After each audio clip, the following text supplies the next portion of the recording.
자, 우리 앞 옆 사람하고 인사합시다. 하늘 복 받으세요. 네, 그렇습니다.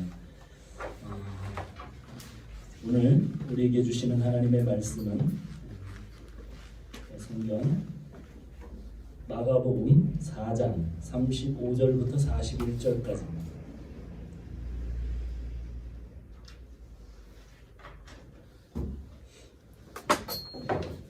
교독하겠습니다.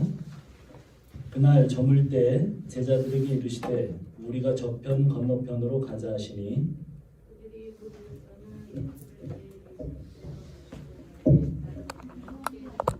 큰 물결이 배에 부딪혀 들어와 배에 가득하게 되었더라.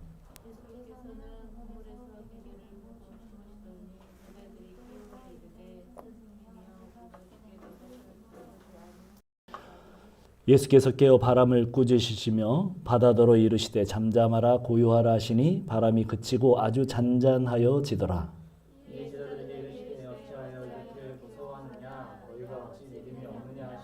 다 같이 그들이 심히 두려워하여 서로 말하되 그가 누구이시기에 바람과 바다도 순종하는가 하였더라. 아멘. 잠깐 기도합니다. 하나님 감사합니다. 오늘도 저희가 주의 말씀 앞에 섰습니다. 주께서 말씀하시는 귀한 시간이 되게 하옵소서. 종의 부족한 입술을 가리시고 하나님 성령께서 말씀하시는 귀한 시간 되게 하옵소서. 예수님의 이름으로 기도합니다. 아멘. 자, 오늘은 우리가 바다가 나오고 배가 나오고 예수님과 제자들이 함께한 그 배에 대한 이야기가 나오죠. 그래서 오늘 말씀의 제목은 내 인생의 배라는 제목을 가지고 같이 하나님의 은혜를 나누려고 합니다. 자, 우리 35절 같이 한번 집중해서 잘 읽으면서 생각을 해봅시다. 35절 한번 읽어봅시다. 시작. 그날 저물 때 제자들에게 이르시되 우리가 저편으로 건너가자 하시니. 자, 그날이 어느 날이에요? 그날이 어느 날인가? 자, 한번 그날이 그래야 이제 우리가 말씀이 쭉 연결이 되면서 무슨 이야기를 하고 있는지 알 수 있을 것 같아요. 그날이 무슨 날인가? 그날은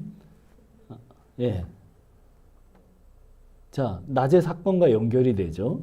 우리 그 전에 지난주에 말씀을 들었던 그 비유를 풀어주시던 그 낮의 사건과 연결되는 바로 그날입니다.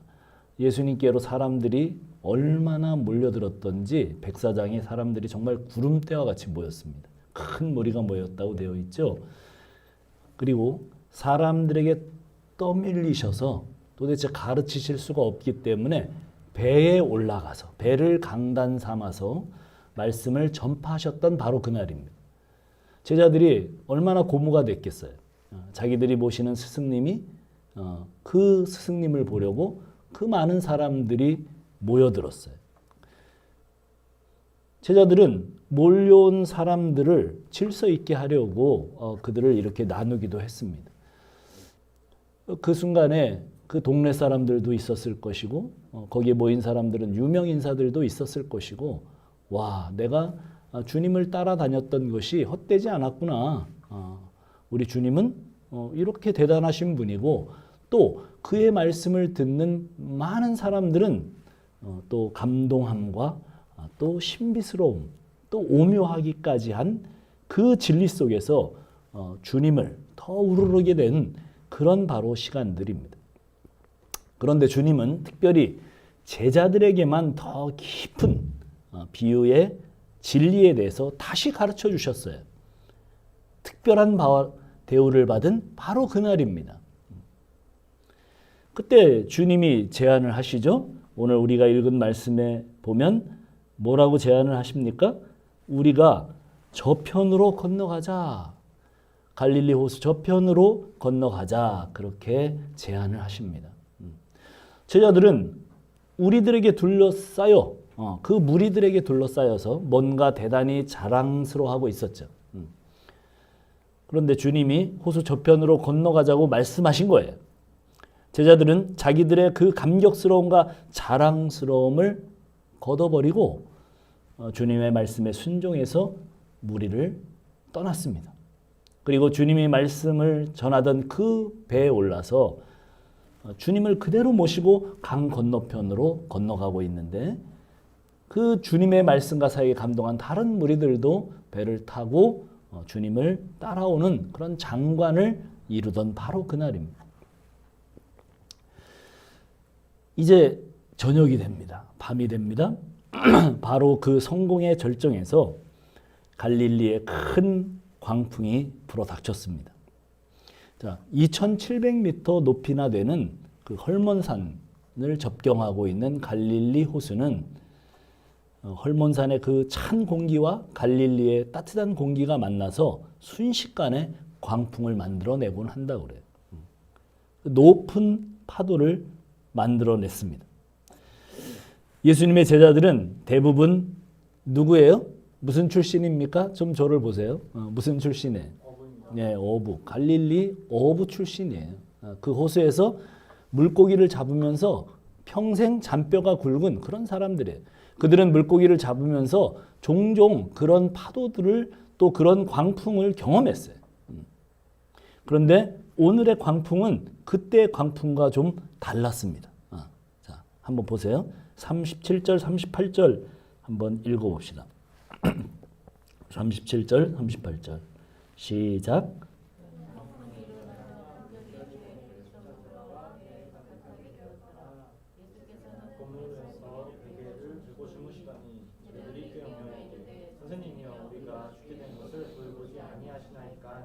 예, 거기까지만 읽어도 되겠어요. 자, 그들이 뭐라고 얘기합니까? 죽게 됐다 그럽니다. 예, 죽게 됐대요. 그 큰 광풍은 자기들이 이제껏 경험해보지 못한 거예요. 이 어부들이 지금 호들갑을 떠는 게 아니라 평생 어부로 살아왔지만 그들도 도저히 감당할 수 없는 광풍과 파도였기 때문에 우리가 죽게 됐습니다. 이렇게 지금 얘기를 하죠. 그래서 주님은 풍랑을 잠재우시고 왜 무서워했냐고 야단을 치고 계신 것처럼 보이지만 어떤 사람이 자기의 한계를 넘어가는 위협과 어려움 앞에서 어떻게 두려워하지 않을 수 있겠어요. 우리 교회 자매 중에 그 두려움과 관련해서 두려움을 많이 갖고 있는 자매들이 꽤 있죠.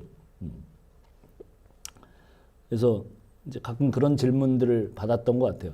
강도가 길에 있다가 갑자기 칼을 목에 들이대고 그런 상황에서도 믿음이 있으면 태어날 수 있습니까? 목사님 태어날 수 있어요? 뭐 이런 질문, 아주 원론적인 질문인데 뭐 아주 큰 트럭이 갑자기 덮치려고 하는 그런 상황에서 어떻게 사람이 나는 예수를 믿으면 두렵지 않다. 그럴 수 있겠습니까? 이런 질문들이에요. 그렇죠. 어떻게 두렵지 않겠어요? 목에 칼을 들이대는데 두려워하지 않을 사람이 있겠습니까? 갑자기 트럭이 달라드는데 놀라고 두려워하지 않을 사람이 어디 있겠어요? 다 두렵습니다. 저도 두렵고 여기 있는 모든 사람들도 아마 그런 상황이 되면 두려울 거예요. 그래서 오늘 말씀은 무슨 말씀을 하고 계신가? 겉으로 보기에는 정말 주님이 왜 두려워하고 있느냐 그러면서 이렇게 야단을 치시는 것 같은데 말씀을 한번 접근해 봅시다. 무슨 얘기를 하고 있는 건지. 오늘 낮에 그 갈릴리 해변에서 말씀으로 고무되었던 제자들은 믿음이 생긴 것처럼 보였어요. 그러나 통상적으로 믿음은 시련을 통과하기 전까지 그 진위를 알 수 없습니다. 모든 것이 잘 될 때는 그 사람을 알 수가 없어요. 어려움이 오고 역경이 와야 그 사람의 믿음의 상태를 알 수 있어요. 그래서 예수님은 풍랑이 일어날 갈릴리 호수를 건너가자고 제안을 하신 것이죠. 풍랑이 일어날 때 그 낮에 배웠던 말씀이 진짜 제자들의 것인지 아닌지 드러나게 하실 의도가 있으셨던 거죠. 이것이야말로 성경을 놓고 성경을 알게 하고 그 배에서 설교하셔서 말씀을 비유로 알게 하신 것이 진짜로 알게 된 것인지 진짜로 믿게 된 것인지를 드러내게 될 진정한 제자 훈련입니다. 우리 시대의 제자 훈련은 학교 공부를 하듯 교실에서 학습을 하고 성경을 공부하고 그것을 잘 이해했나 시험을 보고 또 그것을 잘 지식적으로 이해를 하면 이 사람은 제자 훈련을 통과했다고 이수했다고 그런 제자 훈련 이수증을 교회마다 발급합니다. 그러나 사실은 그렇게 학습을 하듯 하는 제자 훈련은 한계가 있죠. 그래서 그냥 그런 것은 인문학적 재능이 있는 사람들이 믿음이 좋아 보입니다. 글을 잘 이해하고 글을 잘 받아들이고 그것을 잘 또 전할 수 있는 상태가 되는 그런 상태를 가져가게 되니까. 그러나 예수님의 제자 훈련은 들은 말씀이 삶의 실제 상황에서 자기의 것인지 아닌지를 실제로 드러나게 하는 그런 실제적인 것입니다. 그것도 아주 심각한 역경, 고난, 광풍의 상황에서 이 어려움의 과정 속에서 믿음의 실체가 드러납니다. 평상시는 잘 몰라요. 흔들어 봐야 알아요. 군중들은 항상 자기 이익과 유익을 위해서 예수님을 따릅니다. 예수님을 따를 때 나에게 무슨 이익이 있는가 또 무슨 도움이 되는가를 염두에 두고 따라요. 그래서 항상 주님이 물으시죠. 한 변은 이거와 비슷한 사건이죠. 오병리어 기적을 보고 자신들의 먹고 마시는 문제를 해결해 주실 분이 이분이겠구나. 그래서 많은 사람들이 따라왔어요. 그런데 주님은 질문을 하십니다. 너희가 왜 날 따르는가? 너희의 배고픔을 해결하기 위해서 따르는 것은 나와는 아무 상관이 없다. 나와 아무런 관계가 없다. 너희가 나의 살을 먹고 나의 피를 마시지 않으면 너희는 나와 아무런 관계가 없다. 이렇게 찬물을 확 끼얹습니다.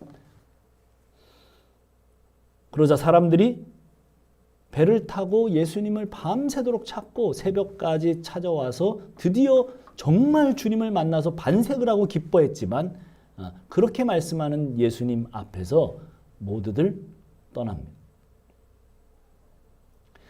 군중들만 떠나는 게 아니라 일단의 제자들도 떠났다고 요한복음 얘기를 합니다.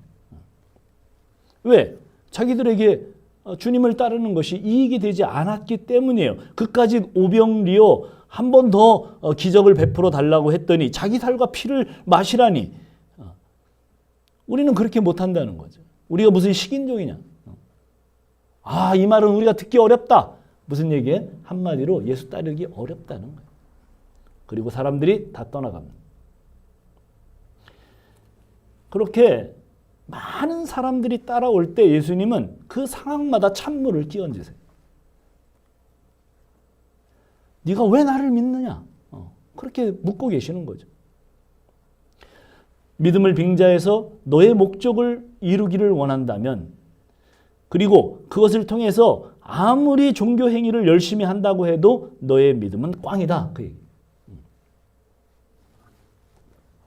아니면 이런 어려움에도 불구하고 예수, 내가 진짜 하나님이고 진리이기 때문에 따르는가를 묻고 계시는 겁니다. 예수님 말씀을 따라가자고 한 그 길, 순종하고 따라간 그 길에 풍랑이 일어나는 이유입니다. 그런데 12제자 그룹에 속한 제자들이 따르는 제자의 길은 하나님의 백성으로서 예수님을 따르는 그 길, 군중들보다 훨씬 더 강력한 광풍을 경험하는 길입니다. 그 광풍이 불어올 때 우리의 속살이 드러납니다. 시련과 고난이라는 광풍이 우리의 믿음의 진위를 드러냅니다. 그래서 광풍으로 종종 우리의 삶을 흔드십니다. 내가 믿는 믿음의 대상이 무엇인가를 확인하기 위해서입니다. 흔들리는 사람을 바라보지 말고, 흔들리는 돈을 바라보지 말고, 흔들리는 이 세상에 흔들리지 않을 것 같은 그런 것들을 바라보지 말라는 거죠. 그래서 그것에 심취하고 그것에 매료되어서 주님은 그것에 매료된 나를 흔들어 보시는 겁니다. 그건 다 흔들리는 거예요. 흔들리지 않는 것을 바라보라고 말씀하세요. 그래서 내가 믿고 의지하고 집중하고 있는 것을 흔듭니다. 내가 좋아하고 내가 정말 저것만 있으면 되겠다 하는 것을 흔들어요. 그리고 그 시험에서 제자들은 지금 광풍에 의해서 시험을 받았습니다. 그리고 그 시험에서 실패하는 제자들은 예수님을 깨우면서 이런 말을 합니다. 우리가 죽게 된 것을 돌아보지 않으십니까? 그들은 두렵고 화가 났습니다. 스승의 명을 따라서 순종해서 자기들이 가려고 한 것도 아니에요. 주님이 그 호수를 건너가자고 그 배를 타고 초청을 하셨습니다. 그래서 배를 띄워 같이 주님과 함께 배를 타고 왔건만 주님은 이 광풍 속에 자신들을 돌아보지 않고 잠만 주무시고 계셔요. 얼마나 피곤한 육체의 한계를 가진 한심한 선생인가. 이런 생각이 불쑥 들면서 분노했어요. 깨우면서 그래서 왜 우리를 안 돌아봅니까? 이렇게 화를 냅니다. 자, 39절 40절입니다. 한번 읽어볼까요? 자, 어떻게 얘기가 진행되나 한번 봅시다. 시작. 예수께서 깨어 바람을 꾸짖으시며 바다더러 이르시되 고요하라 하시니 바람이 그치고 아주 잔잔하여지더라. 이에 제자들에게 이르시되 어찌하여 이렇게 무서워하느냐? 너희가 어찌 믿음이 없느냐 하시니. 자, 주님이 일어나셔서 드디어 바다를 꾸짖으시고 잠잠하라 고요하라 하십니다. 바람이 그치고 물결은 잔잔해졌습니다. 예수님이 단순하지만 단호하게 말씀하십니다. 어찌 무서워하느냐? 어찌 너희가 믿음이 없느냐? 아까도 이야기한 것처럼 위험이 오면 누구나 두렵습니다. 예기치 않는 그 위험 속에서 생명의 위협을 받는데 누구나 두렵습니다. 그러나 이 두려움은 그것을 넘어가는 두려움이에요. 믿음이 없는 데서부터 출발한 두려움이에요. 예수님을 따르고 제자들은 예수님과 늘 한 공간에 있었지만 예수님이 누구신지 모르기 때문에 온 두려움이에요. 제자들은 예수님을 바라보기보다는 성난 파도에 집중됐어요. 그들에게 바로 전 오늘 낮에 배운 진리만 붙들고 있었어도, 그 진리만 믿었어도 그들은 두려워하지 않을 수 있었을 것입니다. 주님이 비유로 가르치신 씨와 4가지 밭의 비유만 하더라도 하나님 나라는 믿는 자에 의해서 그 나무가 크게 이루어지고 거기에 새들이 와서 깃들 만큼 커진다고 하셨습니다. 자기들이 비유를 해석해서 주님께 들었던 대로 주님이 하나님 나라의 씨앗이고 자기들이 좋은 밭이면 이제 싹이 나고 자랄 것인데 그 하나님 나라가 여기 지금 갈릴리 호수에서 익사를 한단 말인가? 그렇죠. 정확하게 알아들었더라면 그 첫 비유부터 벌써 그들은 여기에서 정답을 알고 있었을 것입니다.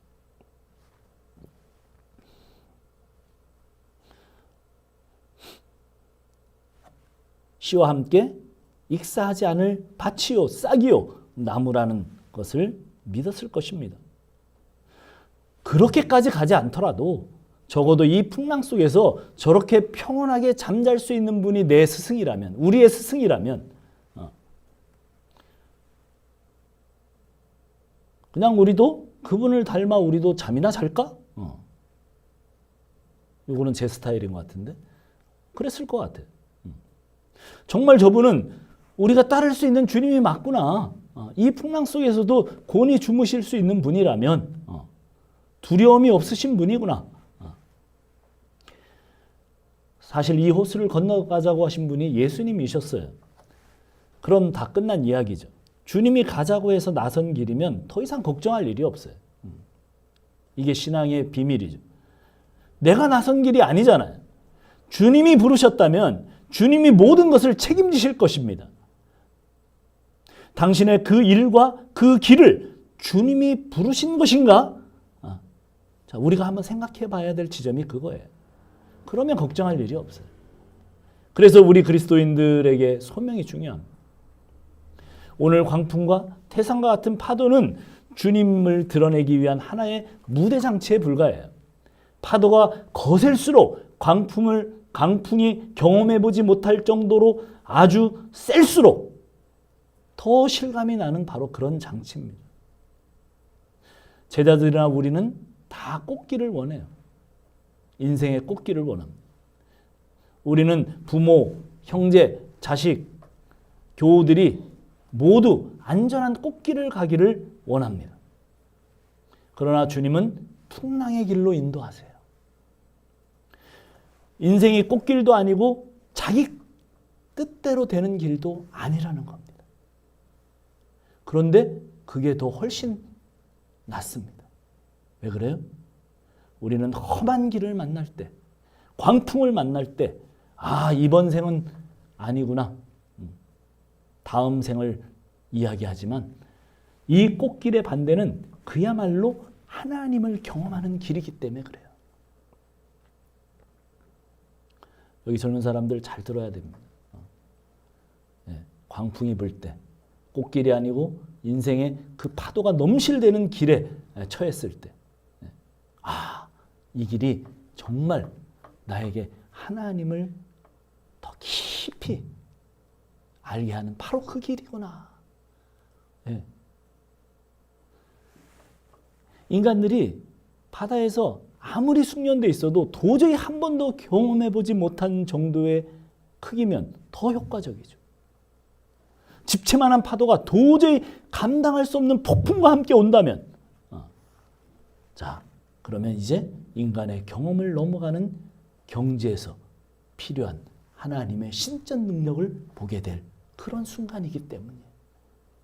이 일은 도저히 인간으로서 감당이 안 됩니다. 하나님이 오셔야 합니다. 그렇습니다. 하늘과 땅을 만드신 주님께는 이런 파도, 이런 광풍은 단 한마디로 끝이죠. 그 어떤 능력도 사람의 능력으로는 이 상황을, 이 자연의 강력한 힘을 제어할 수 없지만 그가 하나님이시라면, 아무것도 없는 데서 우주를 창조하시던 그 말씀, 바로 그분이라면 이런 파도가, 이런 광풍을 당연히 고요하게 만들 수 있는 바로 그 지점을 경험하게 될 거예요. 그래서 주님은 잠잠하라, 고요하라 말씀하세요. 예수님이 누구십니까? 광풍과 파도를 말씀 한마디로 순종하게 하시는 하나님이십니다. 사실 오늘이 오기 전까지 제자들은 수도 없이 그 예수님이 일으키시는 기적을 봤어요. 그러나 그들은 사실 아무리 많은 그런 기적을 보았지만 실제로는 믿음이 생기지 않았습니다. 우리 중에는 그 많은 기적들 중에 한 가지만 나에게 내 앞에서, 내 눈앞에서 벌어지면 나는 믿을 텐데 참 제자들 대단하네, 뭐 이렇게 생각할 수 있습니다.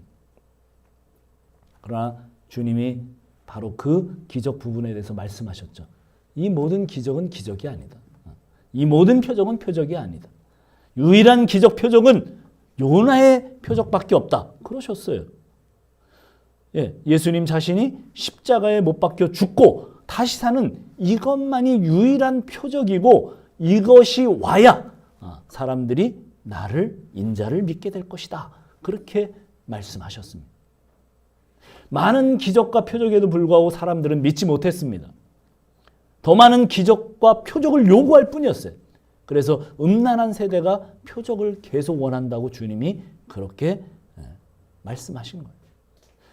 오늘날도 기적을 통해 믿겠다고 하는 사람들이 많이 있지만 실제로 기적이 일어나도 믿지 못합니다.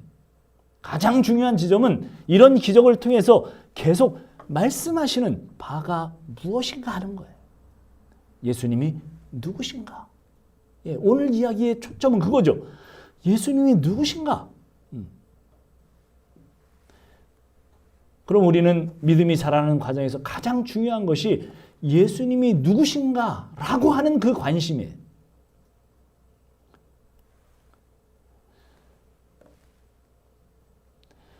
교회를 오래 다녀도 그리스도를 예수로 알지 못하면 신앙은 늘 꽝입니다.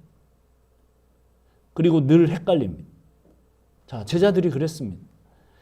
그토록 오랫동안 예수님과 가장 가까운 거리에서 가장 많은 대화를 하고 가장 가까이 지냈지만 그들은 주님을 알지 못했어요.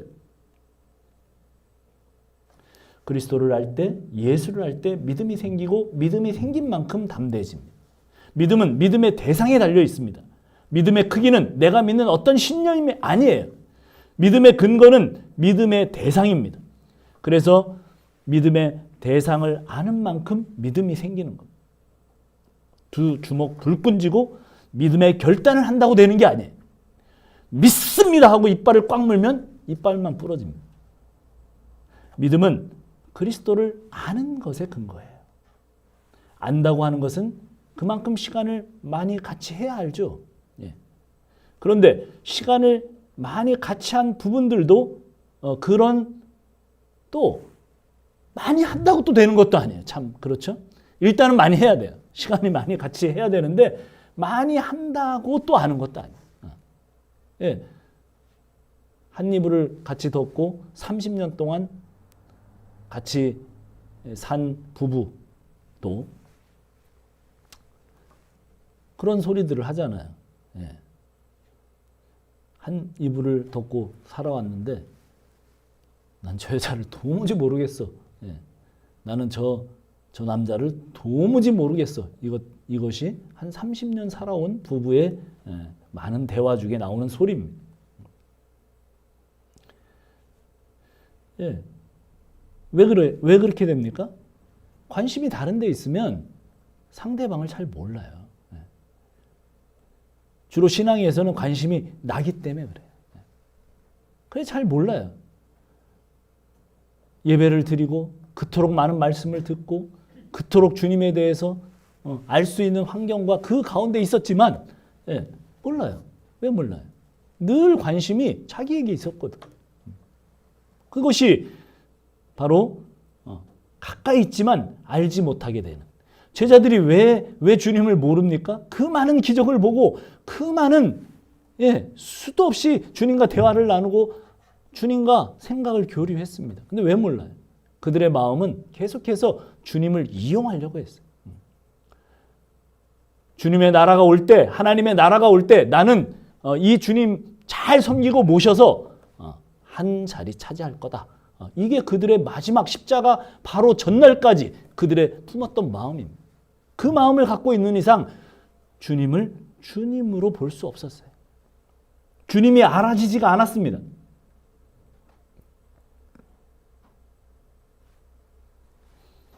그래서 자기 것이 커져 있으면 절대 볼 수 없는 세계가 바로 그 세계입니다. 신앙은 방향성이에요. 방향이 주님께 정해져 있지 않고 자기에게 정해져 있으면 수많은 시간 주님과 함께 했다고 하지만 수십 년 교회를 다닌다고 하지만 주님을 알기는 어렵습니다. 자, 또 방향에도 문제가 있지만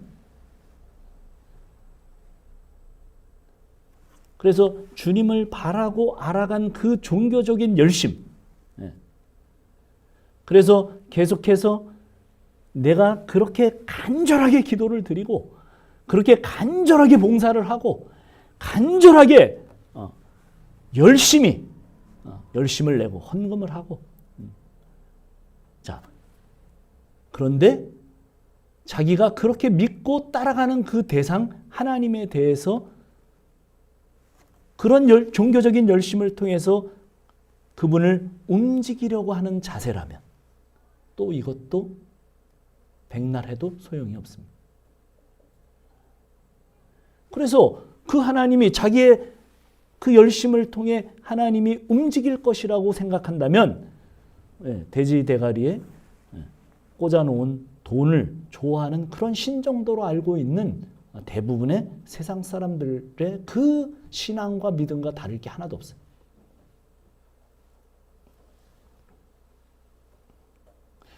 우리 그리스도인들도 오늘 말씀처럼, 아니 오늘 정황처럼 어려움에서 고난에서 제외되지 않는다 정도가 아니라 반드시 고난과 어려움을 당하게 됩니다. 그런데 이 일 속에서 하나님은 어떤 분이신가? 인생의 파도가 일어날 때, 내 인생의 배가 흔들릴 때, 정말 파선 직전일 때, 사실 그때가 가장 하나님을 알아갈 적기이고 적시이며, 그때 우리는 경험적으로 하나님을 가장 많이 경험하게 되는 때입니다. 자, 38절에 왜 제자들이 왜 우리를 돌아보지 아니하십니까? 그렇죠. 왜 그렇게 얘기를 해요? 예수님을 몰라서 생긴 오해예요. 예수님은 선한 목자십니다. 예수님은 자기 양들을 위하여 목숨을 버리실 것입니다. 그들은 아직 십자가를 경험하지 못했어요. 주님은 자기의 백성들을 끝까지 사랑하시고 늘 보존하시고 항상 함께 하시는 분입니다. 제자들은 그들의 시선에 파도에 집중되어 있었지만 믿음은 시선을 어디에 두느냐의 싸움이에요. 일어나고 있는 상황보다 그 상황보다 크신 주님을 바라볼 수 있다면 이 풍랑과 파도라는 위기는 오히려 주님을 알게 하는 순간입니다. 위기는 주님께 더 집중하라는 사인이에요.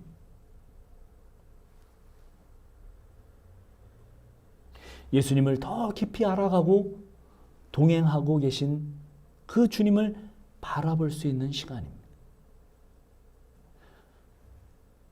물론 신뢰는 하루아침에 생기지 않습니다. 신뢰하지 못하기 때문에 맡기지 못하는 거죠. 삶이 힘들어할 때 내가 무엇을 신뢰하는지 알게 됩니다. 삶이 힘들어질 때 내가 무엇을 의지하고 있는지 사람들은 알게 됩니다. 사람은 신뢰하는 것을 바라보고 있습니다. 돈을 신뢰하면 돈을 바라보고 있어요. 자식을 신뢰하면 자식을 바라보고 있어요. 남편을 신뢰하면 오로지 남편만 바라봅니다. 당신은 진정으로 주님만 바라보고 주님만 신뢰하고 있어요? 사실 파도가 문제가 아닙니다. 파도가 제자들의 마음을 덮쳐버린 것이 문제입니다. 우리 인생에 재정에 심각한 문제가 있고 인간관계가 파산하고 더러는 건강에 파손을 맞게 될 때 집채만한 파도가 정말 몰려올 때 그때 제자들은 예수님을 껴서 무엇을 해주기를 바라지만 예수님은 제자들이 예수님을 신뢰하기를 원합니다. 그럼 오늘 주님의 음성 들으세요. 그때 주님은 어떻게 해요? 주님을 신뢰하기를 원하세요. 신뢰하면 당황하지 않습니다. 주님은 파도보다 훨씬 크신 분이기 때문에 그래서 신앙인인 우리는 우리의 삶의 목표는 주님을 알아가는 것입니다. 주님을 알아가야 되면 신뢰가 형성되고 신뢰가 깊어질 때 우리에게 찾아오는 것은 안정감이에요. 저는 안정감이 있어요. 예. 왜? 정말이에요. 그냥 입만 그런 게 아니라 정말 안정감이 있어요. 아, 주님이 계셔요. 주님이 내 배 안에 타고 계세요. 예. 제가 사정이 좋아서 그런 게 아니에요. 재정적으로도 어렵고 여러 가지 환경적으로 와 어떻게 살 수 있을까 할 정도로 어려워요. 네. 그러나 저는 아주 안정감이 있습니다. 왜? 진짜 문자 그대로 주님이 내 배 안에 타고 계세요. 내 인생의 배에 타고 계십니다. 집채만한 파도는 계속 옵니다. 그러나 저는 흔들리지 않습니다. 파도가 오고 풍랑이 일어나지만 주님이 내 인생의 배 안에 함께 계시기 때문이에요. 우리 모두에게 오는 안정감의 이유가 예수님이 함께 계시기 때문이기를 간절한 마음으로 여러분의 삶에 그렇게 되기를 축원합니다. 자, 우리 같이 기도합시다. 네, 우리는 선전적으로 또 태어날 때부터 그것을 갖고 태어납니다. 파도가 올 때 파도를 볼 수밖에 없는 그런 시야와 그런 모든 자연적인 그런 것들을 가지고 태어납니다. 그리고 그렇게 훈련됩니다. 그러나 주님은 반대로 말씀하십니다. 내가 너의 인생의 배에 타고 있다고 말씀하십니다. 그리고 파도를 바라보지 말고 나를 바라보라고. 그것을 깨달은 히브리 기자가 이렇게 얘기하죠. 네. 온전케 하시고 믿음의 주요 주인이신 우리 그리스도 예수를 바라보자. 그게 신앙이라고 말합니다. 다른 거 아닙니다. 그 상황 속에서 주님을 바라는 거죠. 주님을 바라보는 겁니다. 주님께 시선을 집중하는 겁니다. 자, 우리 기도합시다. 오늘도 그런 사람이 되기를 위하여 기도합시다. 하나님 감사합니다. 우리는 계속해서 신앙 안에서 달려가지만 그러나 여전히 우리의 안정감은 돈이고 자식이고 또 이 세상에 안정감을 줄 만한 그런 것들입니다. 계속해서 떨쳐내보지만 그 떨쳐내는 것으로는 불가능합니다. 내 시선을 옮겨 주님을 바라볼 때 우리는 정말 하늘로부터 오는 진정한 안정감의 기쁨의 감격의 승리를 외치게 될 것입니다. 하나님, 정말 역설적으로 우리의 삶은 꽃길이 아니라 광풍이요, 광풍을 만난 이력편주 배와 같은 그런 상황들이 우리의 인생의 연속일 것입니다. 그러나 그 인생이 훨씬 더 낫습니다. 왜냐하면 그 인생 속에서 우리는 주님을 경험할 것이기 때문입니다. 우리는 정말 하나님을 깊이 알게 되고 만나게 될 것이기 때문입니다. 우리를 초청하신 주님, 우리 배 안에 들어와 계신 주님을 묵상하게 하시고 주무시는 주님을 깨우지 않고 정말 그 파도 속에서 기쁨으로 감격으로 같이 할 수 있는 저희가 되기를 간절한 마음으로 바랍니다. 하나님, 오늘도 사랑하는 귀한 지체들 여기저기서 예배하고 주님을 바라는 그 지체들 위해 함께 하시고 우리 주님은 천지를 창조하시고 바다와 폭풍을 잠잠케 하실 수 있는 그 말씀의 능력으로 다가오시는 주님이심을, 그분이 내 배에 타고 계신 것을 우리가 알게 하시고 믿게 하시고 더 신뢰하는 그런 자들이 되게 도와주시옵소서. 감사나이다.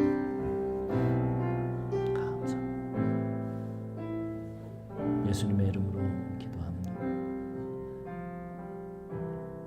제가 축도하고 예배를 마치겠습니다. 하나님 아버지 감사합니다. 우리의 인생은 꽃길이 아니라 광풍에 흔들리는 이륙편주 그 폭풍의 바닷길입니다. 그러나 그 배 안에 주님이 함께 계십니다. 주님은 하나님이십니다. 폭풍과 광풍과 파도를 잠잠케 하시는 분이 아니라 그것을 만드신 창조주십니다. 우리가 그 주님이 내 배 안에 같이 승선하고 있음을 알게 하옵소서. 깨닫게 하옵소서. 믿게 하옵소서. 붙들게 하옵소서. 주님께 내 눈이 떠져 그 주님만 바라보는 자가 되게 하옵소서. 이제는 우리 구주 예수 그리스도의 한량없는 은혜와 그 아들까지 보내셔서 우리를 구원하시기까지 하신 그 하나님의 지극하신 사랑과